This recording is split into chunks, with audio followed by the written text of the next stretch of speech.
Yo, what is up guys, Grim here, and in today's video we're going to talk about how you can stop getting one-shot in the endgame of Path of Exile.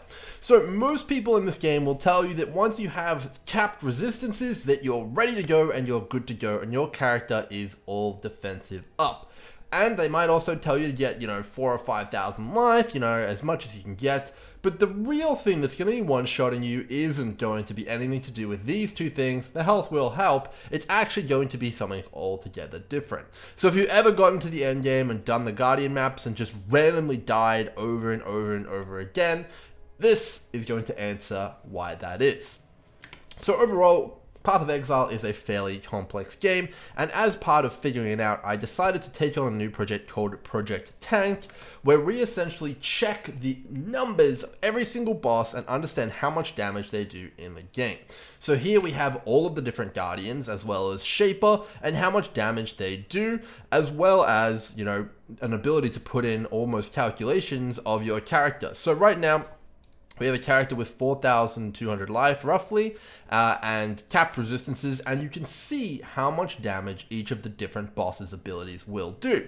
And we're going to run through why they deal so much damage and how you can make sure that you don't get one-shot by them.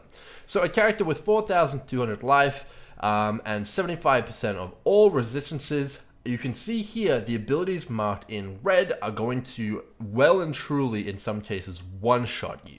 So basically, if you roll in there on your Elementalist, on your Inquisitor, or anything like that with 4,500 life, pretty much, let's just set it to 4,200 is fine. You're basically going to get one shot by all those abilities, no questions asked. So the reason for this is because Path of Exile is now not balanced around elemental resistances anymore. It's balanced around having multiple defensive layers on your character. A lot of people completely neglect this when making builds and build guides, and in general I do this too, and everyone goes full glass cannon, going for the 20 million DPS, all sorts of stuff like that. But overall, I think that makes for a fairly unsatisfactory character and gameplay experience. Not, getting to 100 and, dying constantly on, bosses which you pretty much should one-shot can be fairly annoying. And I'm going to talk a little bit about that now. So let's actually kind of emulate one of the most popular builds right now, and that is the Burning Arrow Elementalist. So right now, that character gets around 75% all res, but they also get around 25% physical damage reduction. And you can see there that that changes the numbers that you take drastically. And it actually makes it so that you no longer die in one hit to any of Phoenix's ability, wherein previously you would die to his auto attacks. And the reason for that is that the largest portion of what's going to one-shot you in Path of Exile is physical damage. So without the physical damage, if you just take a quick look through all of these abilities here, so look at Minotaur. His slam attack, which is the massive overhead smash, hits for 7,500 physical damage. And if you don't mitigate any of that, if you're not dodging it or evading it or blocking it, you're dead 100% of the time. Of course, you can just physically move out of the ability, but it's probably going to hit you once, every now and then, and it's pretty much going to one-shot you every single damn time. Same with his Burrow, and all these figures are without map modifiers on them.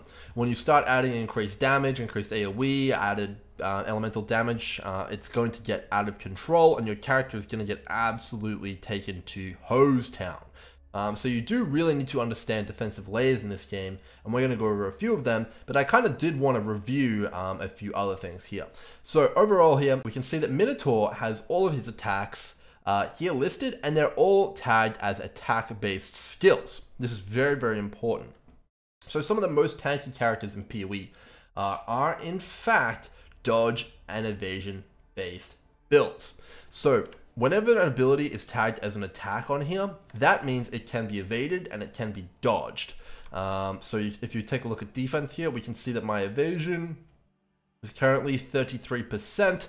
And if you actually go into POB, it's actually significantly higher than that because this number in game is based off my current level 97, and there's no monsters which are level 97. The highest that monsters really go up to is around 84 naturally. So you basically, as some characters, specifically rangers, have almost 100% chance to evade. It's like 99%-ish if the target is blinded. So if you're blinding Minotaur and he's using all of his attacks, it's very, very unlikely that he's going to hit you. You can also combine this with dodge, and that overall is going to make you pseudo-immune to physical-based damage. So, you know, if you see these scions which have dodge and evade and all these ranges just standing in everything, like, you know, the Hydra bolts, the Minotaur slams, and all sorts of stuff like that, the reason they can do that is because they are dodging or evading all of the attack tagged abilities, which is very, very important to know. And if you're not an evasion or dodge based character, you're going to take all of it straight to the face, and that can be quite difficult if you're not stacking defensive layers. So overall, one of the most powerful forms of defense in this game right now is evasion and dodge. However, you cannot evade spells. There is something called spell dodge, but it is only capped at 75%. You cannot get really that close to 100. So if you take a look here, all of Minotaur's attacks are tagged as attack. Phoenix, his auto attacks are tagged as attack. The Whirlwind is actually not tagged as attack. So this should indicate that you cannot evade or dodge, but this needs to be tested. Stuff like his big Firebomb charge up ability, you can actually in fact not evade either. That is neither a spell nor an attack. So overall, it's pretty interesting when you dig into the actual data mining of PoE. There are abilities that aren't tagged as either, and it will actually need to be tested whether or not you can actually dodge those, because you should only be able to dodge attacks or spells, and if it's not tagged as either, it should be undodgeable. And what's really interesting is if you've ever died on Chimera and you've been like, why am I dying, man? How can I keep dying? Well, a lot of his attacks are tagged as always hit. I actually did in fact test this on one of my characters, and it seems to be true that a lot of his attacks, namely the combo attack, which is a circle he puts down on the floor, and some of his other abilities do always hit through evasion and dodge if you stand stationary in them. Additionally, smoke attack. The smoke attack is not an attack, so it cannot be evaded, and is not a spell. So my understanding is this, for the most part, if you're not moving and you're stationary, it should hit you every time. And you can see that that hits for a decent amount of damage, 2,500 damage. This can crit, and with map mods on there, you know, you can start to get hit for 3,000, 4,000 in some cases, which does eventually lead to your character just getting chunked if you're not quick enough and you don't have enough regeneration. So overall, this is a large contributing factor, and the theme of this video is that you need to have some form of mitigation for physical-based damage. If you do not, your character is going to be pretty much dead on cooldown unless you have so much effective health that you can tank a lot of these abilities. The Shaper Slam, for example, is tagged as an attack, but it does 17,000 damage. So if you're not an evasion and dodge based build, you will not be able to dodge this, and when you get hit from it, you're basically going to die because you cannot really tank 17,000 damage without significant defensive layers. So let's get into those defensive layers, shall we? So the first and most simple one is that there is a form of mitigation for physical damage. It's very similar to a resist in the fact that it can go up to 75, 80%, and it scales exponentially all the way up to 100% mitigation. This is present on a number of ascendancies, but the main one that people are looking at right now is, of course, the Elementalist, because they get the Chaos Golem, which gives you physical damage reduction, and then you stack a bunch of Golem effect on the Elementalist through these two nodes here, and you get basically around 25% physical damage reduction. And you can see there that takes that 17,000 Shaper Slam down to a 12,800.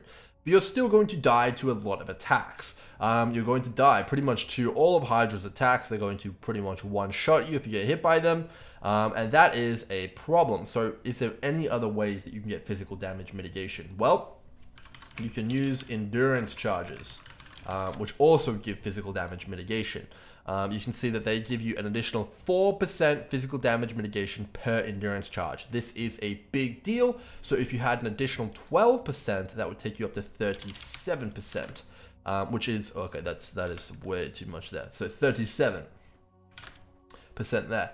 So you're still not surviving Hydra unless you have 6,500 life, and that is a pretty big deal. Hydra hits very, very hard indeed if you get hit by her attacks.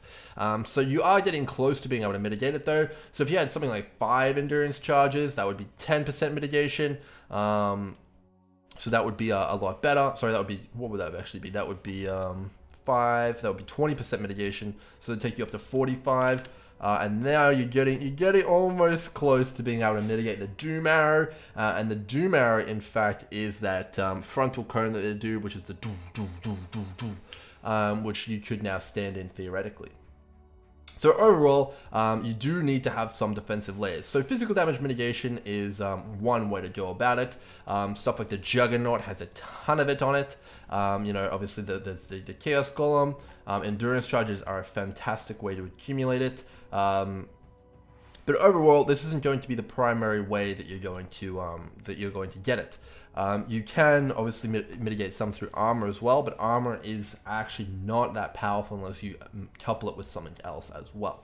The main way that you're going to mitigate physical damage and overall damage from a lot of characters is by implementing defensive layers outside of resistances. So a good example of this is Fortify. So Fortify right now is a buff that you can apply to your character. Melee characters have easy access to this. You can also get it by being a champion permanently, which is pretty damn awesome. And it grants 20% less damage taken overall, straight up, which is fantastic. And now you can already see that you know, we're getting pretty good. And you can get what's called Fortify effect.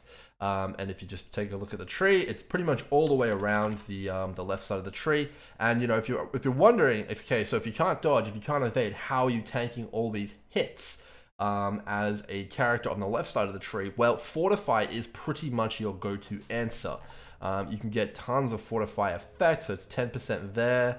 I think it's a further 10% there, that's 20%.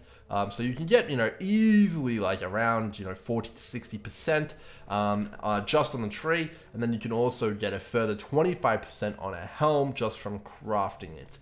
So if you put that in there, you can see that, you know, it's getting better, and it's getting much easier to tank up. If you couple that with some endurance charges, now suddenly you're starting to be able to tank a lot more stuff in this game, and you're going to be a lot better off. You can stand in 1 or 2 shaper balls, which are the massive, and that's actually really, really strong. So overall, what you're going to want to look at building on your character is defensive layers. If all you're rocking is a little bit, is like max res and, you know, like 5k life, you're probably dead to pretty much every endgame boss's abilities if you get hit.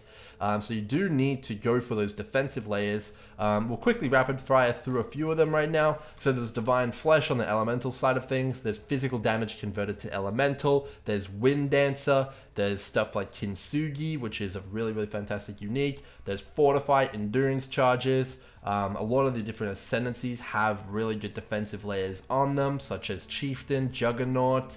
We got Block over here from the Gladiator. We got the Fortify from Champ. And we also do have stuff like Flasks on Pathfinder, which is incredibly powerful. Flasks are really insane. You can use like stuff like Basalt Flask and have it up infinitely as a Pathfinder. Obviously, you have all the dodge and evasion from Raider and Assassin, which are really great.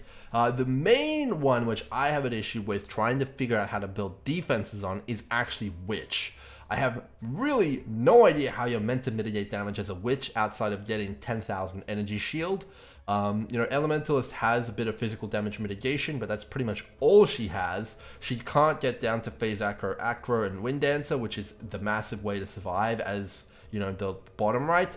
So I'm not entirely sure. Can someone tell me how to build Witch Tanky?